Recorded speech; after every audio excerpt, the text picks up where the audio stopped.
Assalamualaikum warahmatullahi wabarakatuh.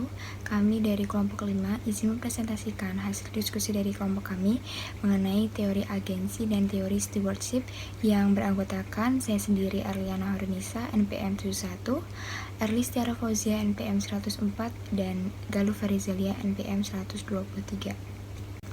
Baik, untuk yang pertama itu ada teori agensi. Nah, teori agensi ini itu menyangkut hubungan kontraktual antara dua pihak, yaitu prinsipal dan agen. Nah, teori agensi membahas tentang hubungan keagenan di mana suatu pihak tertentu atau disebut prinsipal mendelegasikan pekerjaan kepada pihak lain yang disebut dengan agen yang melakukan pekerjaan. Nah, teori keagenan memandang bahwa pemerintah daerah sebagai agen bagi masyarakat atau disebut dengan prinsipal akan bertindak dengan penuh kesadaran bagi kepentingan mereka sendiri, serta memandang bahwa pemerintah daerah tidak dapat dipercaya untuk bertindak dengan sebaik-baiknya bagi kepentingan masyarakat. Nah, teori agensi ini beranggapan bahwa banyak terjadi informasi asimetri antara pihak agen, yaitu pemerintah, yang mempunyai akses langsung terhadap informasi dengan pihak prinsipal, yaitu masyarakat. Adanya informasi asimetri inilah yang memungkinkan terjadinya penyelewengan atau korupsi oleh pihak agen. Sebagai konsekuensinya, pemerintah daerah harus dapat meningkatkan akuntabilitas atas kinerjanya sebagai mekanisme checks dan balance agar dapat mengurangi informasi asimetri. Berdasarkan agensi teori, pengelolaan pemerintah harus diawasi untuk memastikan bahwa pengelolaan dilakukan dengan penuh kepatuhan kepada berbagai peraturan dan ketentuan yang berlaku. Dengan meningkatnya akuntabilitas pemerintah, diharapkan informasi yang diterima masyarakat menjadi lebih berimbang terhadap pemerintah daerah, yang itu artinya informasi asimetri ini dapat berkurang. Dengan demikian, semakin berkurangnya informasi asimetri, maka kemungkinan untuk melakukan korupsi juga akan menjadi lebih kecil. Untuk yang selanjutnya itu ada kerangka konsep teori stewardship. Nah, teori stewardship menurut Donaldson dan Davis 1991 menggambarkan situasi di mana para manajemen tidaklah termotivasi oleh tujuan-tujuan individu, tetapi lebih ditujukan pada sasaran hasil utama mereka untuk kepentingan organisasi. Nah, teori tersebut mengasumsikan bahwa adanya hubungan yang kuat antara kepuasan dan kesuksesan organisasi. Nah, kesuksesan organisasi menggambarkan maksimalisasi utilitas kelompok, prinsipal, dan manajemen. Implikasi teori stewardship dapat menjelaskan eksistensi pemerintah sebagai suatu lembaga yang dapat dipercaya untuk bertindak sesuai dengan kepentingan publik dengan melaksanakan tugas dan fungsinya dengan tepat, membuat pertanggungjawaban keuangan yang diamanahkan kepadanya, sehingga tujuan ekonomi, pelayanan publik maupun kesejahteraan masyarakat dapat tercapai secara maksimal. Untuk melaksanakan tanggung jawab tersebut, maka stewards atau manajemen dan auditor internal mengarahkan semua kemampuan dan keahliannya dalam mengefektifkan pengendalian internal untuk dapat menghasilkan laporan informasi keuangan yang berkualitas. Nah, para ahli teori stewardship berpendapat bahwa kinerja steward dipengaruhi oleh adanya situasi struktural yang dapat memfasilitasi secara efektif setiap tindakan yang dilakukan. Nah, apabila motivasi eksekutif cocok dengan konsep yang ada pada teori stewardship, maka hal ini akan mampu memberikan kekuatan pada struktur dan mekanisme pengelolaan yang tepat. Selanjutnya saya Erlis Tiara Fauzia NPM 104 akan melanjutkan presentasi yaitu mengenai teori agensi versus teori stewardship. Nah, untuk yang pertama itu motivasi. Perbedaan utama dari teori agensi dan teori stewardship adalah fokus untuk motivasi ekstrinsik dan motivasi intrinsik. Nah, dalam teori agensi, untuk fokus ekstrinsik adalah nyata sebagai komoditas yang dapat dipertukarkan, terukur dengan harga pasar, sedangkan faktor intrinsiknya merupakan bentuk dasar dari sistem imbalan yang digambarkan sebagai mekanisme kontrol teori agensi. Berlawanan dengan teori stewardship, fokus intrinsiknya itu tidak mudah untuk dinilai atau diukur. Reward ini termasuk kesempatan untuk tumbuh, prestasi, keanggotaan, dan aktualisasi diri. Nah, bawahan dalam hubungan stewardship memperkuat faktor intrinsik, reward yang tidak nyata, dan motivasi untuk bekerja keras dalam organisasi. Kemudian yang kedua ada identifikasi. Nah, sejumlah penulis mengemukakan bahwa manajer yang sukses adalah yang mengidentifikasikan diri mereka dengan atribut organisasi. Nah, dan atribut tersebut berkontribusi terhadap image dan konsep diri sendiri secara individu. Nah, pandangan identifikasi secara organisasi ini konsisten dengan teori stewardship. Manajer yang mengidentifikasikan diri dengan organisasi akan sedemikian rupa bekerja saat mencapai tujuan organisasi, memecahkan masalah, dan mengatasi hambatan yang mencegah pemenuhan kesuksesan, tugas, dan tanggung jawab. Nah, suatu konsep yang berhubungan dekat terhadap identifikasi adalah komitmen organisasi, di mana Porter, Stairs, Maudai, dan Boulian mendefinisikan komitmen organisasi sebagai kekuatan identifikasi secara individu dengan ketersangkutan pautnya dalam suatu organisasi. Mereka juga mengembangkan kuesioner tentang komitmen organisasi yang paling umum digunakan untuk mengukur komitmen organisasi, di mana dalam teori agensi itu menilai komitmen tidak akan mempunyai kegunaan ekonomi dan tidak akan menjadi bagian yang relevan dalam persetujuan pertukaran. Selanjutnya ada penggunaan kekuasaan. Nah, dalam teori agensi, kekuasaan institusi merupakan dasar untuk mempengaruhi dalam konteks hubungan prinsipal agen.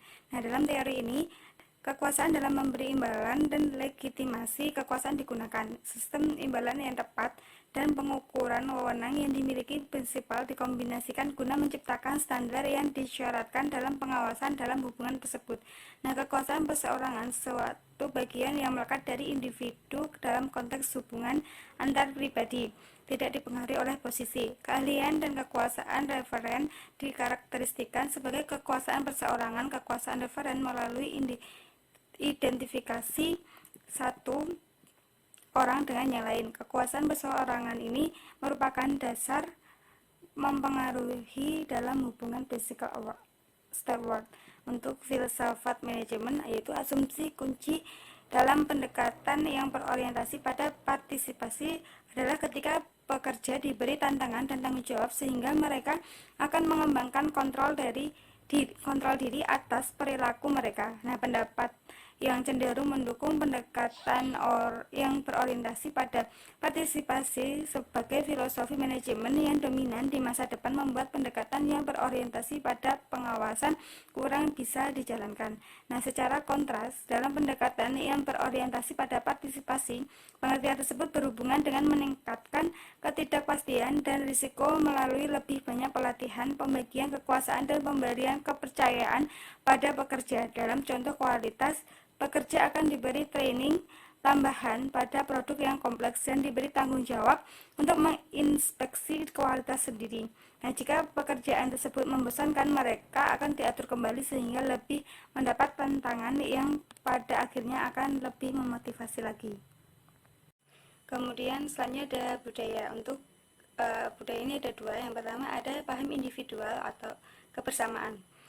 Nah, beberapa perbedaan khusus antara individualisme dan kolektivisme relevan untuk memilih antara teori agensi atau steward. Nah, pada budaya kaum kolektif, diri sendiri diidentifikasikan sebagai bagian dari kelompok kaum penganut paham kebersamaan. Ini mempunyai tindakan yang positif terhadap keharmonisan kelompok, menghindari konflik yang konfrontasi. Nah, kaum individual melihat konfrontasi sebagai suatu kesempatan untuk melakukan sesuatu dan berkomunikasi secara lebih dekat. Nah, kaum ini lebih menyukai hubungan jangka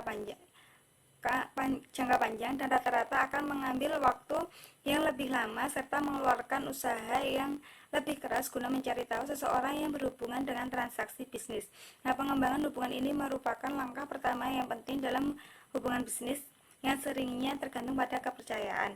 Kemudian untuk kaum individual lebih berorientasi jangka pendek, memimpin bisnis tanpa tergantung pada hubungan perseorangan. Nah, menggunakan analisis biaya dan manfaat, yaitu model ekonomi, untuk mengevaluasi bisnis dan mengurangi risiko dalam menjalankan bisnis dengan menandatangani kontrak. Untuk budaya kaum kolektif lebih kondusif untuk memunculkan hubungan stewardship dan lebih cocok untuk mencetuskan hubungan prinsipal steward. Nah, budaya individual akan muncul guna memfasilitator hubungan agensi. Kemudian untuk rentan kekuasaan, di sini budaya rentan kekuasaan yang tinggi kondusif untuk mengembangkan hubungan agensi karena mendukung dan melegitimasi ketidaksejajaran yang kuat antara prinsipal dan agen. Pemikiran ini benar khususnya dalam konteks kerja karena perkembangan hierarki, tingkat supervise, dan ketidaksamaan dalam penggajian dan status.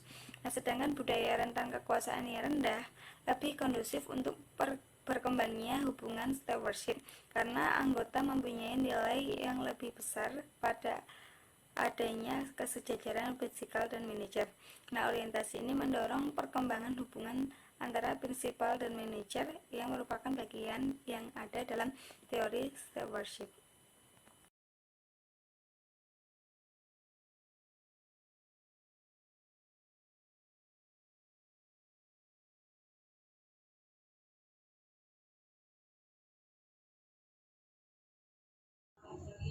Baik, nama saya Galifia Rizalia, NPM 123, izin melanjutkan presentasi.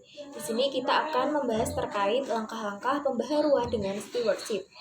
Nah, terbentuknya good corporate governance itu adalah suatu kebutuhan yang didambakan oleh semua pihak, yaitu pihak internal maupun eksternal perusahaan. Nah, aktivitas-aktivitas yang harus dilakukan guna terbentuknya sebuah good corporate governance adalah yang pertama melalui tindakan pemotivasian secara tepat terhadap tingkah laku manajerial, melalui pemantauan tingkah laku para manajer secara konsisten dan berkesinambungan dalam rangka pengembangan dan atau pemantapan jalannya bisnis perusahaan serta kepuasan stakeholders. Nah, publik juga dapat melakukan kontrol langsung terhadap perusahaan melalui pusat informasi yang harus disediakan oleh perusahaan, baik informasi internal maupun eksternal. Nah, akses informasi dan pemakaian data itu harus dibuka untuk publik sehingga pertanggungjawaban pengelolaan perusahaan kepada publik itu akan semakin tinggi. Bagaimana yang telah dijelaskan di muka, aplikasi pendekatan agensi memiliki beberapa kelemahan sehubungan dengan perbedaan kepentingan antara prinsipal dan agensi. Meskipun pendekatan ini secara substansial telah mengatur bagaimana reward dibagi secara optimal. Nah, di sini kami sajikan gambar terkait perbandingan teori agensi dan stewardship yang diadopsi dari Davis, Kurman, dan Donaldson pada tahun 1997. Nah, di sini yang pertama ada model of man atau model manusia. Di teori agensi ini adalah manusia yang berorientasi ekonomi dan melayani diri sendiri. Lalu di teori stewardship ini aktualisasi diri dan melayani bersama. Nah, terkait selanjutnya yaitu perilaku yang mekanisme psikologis, ada motivasi. Nah, di teori agensi adalah kebutuhan tingkatnya itu lebih rendah yang berupa psikologis, keamanan, dan ekonomi. Nah, di teori stewardship ini kebutuhannya lebih tinggi yang berupa pertumbuhan prestasi dan aktualisasi diri. Nah, di bagian perbandingan sosial dan identifikasi power di teori agensi ini adalah extrinsic, manajer lainnya, komitmen rendah, dan institution power yang berupa legitimate, coercive, dan reward. Nah, untuk di teori stewardship ini adalah intrinsic, principal, memiliki komitmen tinggi, dan memiliki personal power yang berupa expert dan reference. Nah, untuk di bagian mekanisme situasional, di sini yang berkaitan dengan filosofi manajemen, orientasi resikonya di teori agensi ini berorientasi kontrol, lalu untuk di teori stewardship ini berorientasi keterlibatan. Nah, untuk kerangka waktu sasarannya itu berupa di teori agensi itu berupa mekanisme kontrol jangka pendek dan kontrol biaya. Nah, untuk teori stewardship itu kerangka waktu sasarannya berupa kepercayaan jangka panjang dan mempertinggi kinerja. Nah, untuk perbedaan kultur di teori agensi ini adalah individualisme dan memiliki rentang kekuasaan tinggi. Untuk di teori stewardship ini, perbedaan kulturnya itu berupa kolektivisme dan rentang kekuasaannya rendah. Louis O'Brien dan Charles Jones pada tahun 1995 mengatakan bahwa keberadaan reward itu sangatlah penting. Berdasarkan hasil penelitiannya, terdapat hubungan reward dengan loyalitas konsumen terhadap suatu produk. Nah, dalam pendekatan stewardship, reward itu berbentuk tidak nyata atau intrinsik. Namun, semua orang mengakui bahwa kesempatan untuk pengembangan diri, penggunaan potensi diri, itu merupakan pemenuhan terhadap kebutuhan akan aktualisasi diri seseorang, atau disebut self-actualization. Perlu kita ketahui bahwa sistem reward itu difokuskan pada asas keadilan, di mana tambahan reward akan diberikan kepada individu yang menonjol, memelihara kredibilitas perusahaan, dan bertanggung jawab atas tugas yang diberikan kepadanya.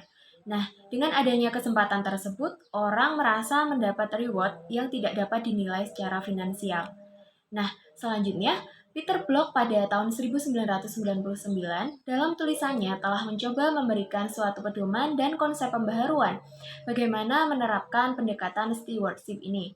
Nah, pendekatan ini menggantikan model kepemimpinan manajerial yang selama ini banyak dipraktekkan. Kita perlu mengintegrasikan kembali pengaturan kerja dengan melakukan kerja. Nah, untuk langkah-langkah yang diusulkan oleh Peter Block ini adalah sebagai berikut. Yang pertama, menetapkan kontrak sikap melayani. Yang kedua, membuat kesepakatan tentang pengendalian dan tanggung jawab. Yang ketiga, mengadakan pertemuan untuk menginformasikan bagaimana cara kerja, apa rencana bisnis, dan ke arah mana anggaran dikembangkan. Lalu yang keempat, menciptakan masa depan yang diinginkan. Lalu untuk langkah kelima, melakukan pelatihan manajemen. Untuk yang keenam, membentuk tim pengembangan. Untuk yang ketujuh, mengubah praktik manajemen. Untuk yang kedelapan, merancang ulang struktur organisasi. Untuk yang terakhir, yaitu merancang ulang sistem reward. Prinsip pembaharuan dalam pengelolaan organisasi sektor publik dalam perspektif teori stewardship itu mutlak diperlukan untuk mencapai good corporate governance. Nah, beberapa karakteristik steward yang dikemukakan oleh Davis, Schuurman, dan Donaldson pada tahun 1997 yang mempreposisikan bahwa orang yang lebih cocok menjadi steward dalam mengembangkan hubungan prinsipal steward itu adalah orang yang sebagai berikut. Yang pertama, termotivasi oleh tingkat kebutuhan yang tinggi dan termotivasi oleh faktor intrinsik. Lalu yang kedua, memiliki identifikasi yang tinggi dan komitmen yang tinggi pada organisasi. Lalu yang ketiga, menggunakan personal power dalam mempengaruhi orang lain. Lalu yang keempat, berada dalam situasi yang berorientasi partisipasi atau keterlibatan. Lalu yang kelima, berada dalam budaya yang menganut paham kolektivisme dan budaya rentang kekuasaan yang rendah. Nah, faktor-faktor psikologis dan situasional tersebut perlu diidentifikasi lebih jauh melalui pendekatan-pendekatan empiris untuk menjelaskan teori stewardship sebagai suatu paradigma baru dalam pengelolaan organisasi. Nah, good corporate governance akan tercipta apabila terjadi keseimbangan kepentingan antara semua pihak yang berkepentingan dengan perusahaan atau stakeholders dalam rangka mencapai tujuan perusahaan. Baik, cukup sekian presentasi dari kelompok kami. Ada kurangnya kami mohon maaf. Terima kasih. Wassalamualaikum warahmatullahi wabarakatuh.